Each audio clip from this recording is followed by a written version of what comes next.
everyone. Today I wanted to just do a quick video about communicating. A lot of people come to me and ask me how to approach people when they say strange things or when they say things that bother them. And these can be just simple things that even we as patients can say to each other without getting upset about it. But if other people say it to us, it really bothers us. And they won't know that unless you tell them.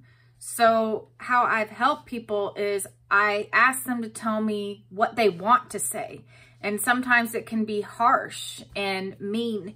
And then I ask them to just filter it out a little bit and just remember that they don't know. And if they're talking to you at all, they usually mean well and they care about you. So you don't want to hurt them, but you want to make it clear that you don't like what they have said.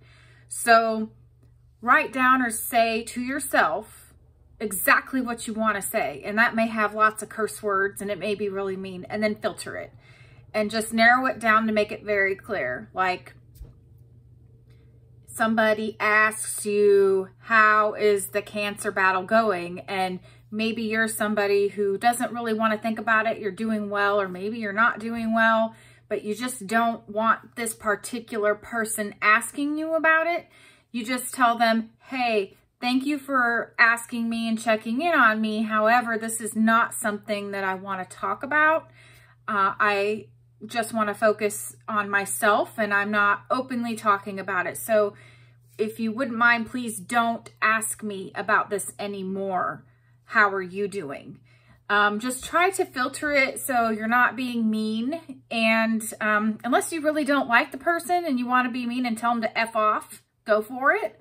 But I always find it best to just be honest. And I know it's really hard in the beginning, but you've got to learn how to communicate with people to set your boundaries. And it can be little things, it could be big things. I've really had to go through this a lot with some people that I love dearly.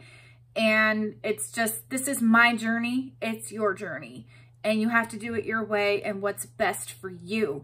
So there are people that I've always loved, I will always love, but when I was first diagnosed, they did things to me and they weren't bad, really, but they bothered me. And one example is people would start texting me a lot.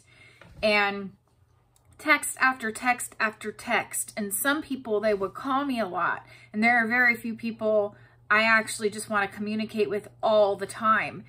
And I just got overwhelmed. This is one thing that happens to patients is overstimulation. Overstimulation or just being overwhelmed. And all these text messages and just spending all this time on my phone, which I already hate. I already work online. I'm online a lot and I really despise having my cell phone and it going off all the time and people wanting me to communicate with them. I just get overwhelmed. And sometimes, a few times, I've had to just give my phone to my husband and say, keep an eye out if this doctor calls or if it's the hospital or whoever, but everybody else just ignore it. I don't want to be near this thing. I don't want to hear it. I don't care at this point, but if it's important, answer it. And I've just had to take a few breaks from my phone. Now for me, I also live in a rural area. I have very spotty service.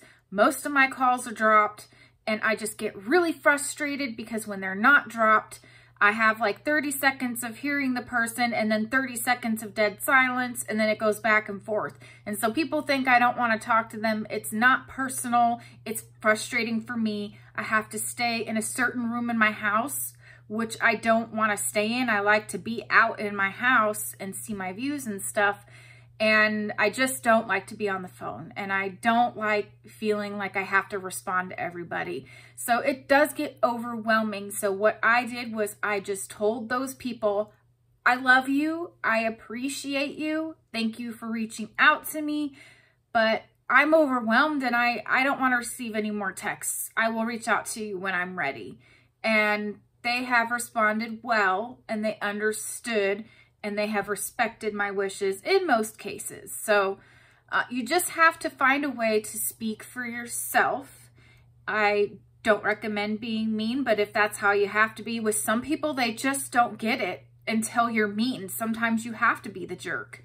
And I don't like it when I have to be the asshole, but sometimes that's how it has to be because it's about you and your well-being. So those are my tips on how to communicate a little better. Say it to yourself, write it down, and then filter it out. Make it clear what you want. So I hope that helps you. Bye.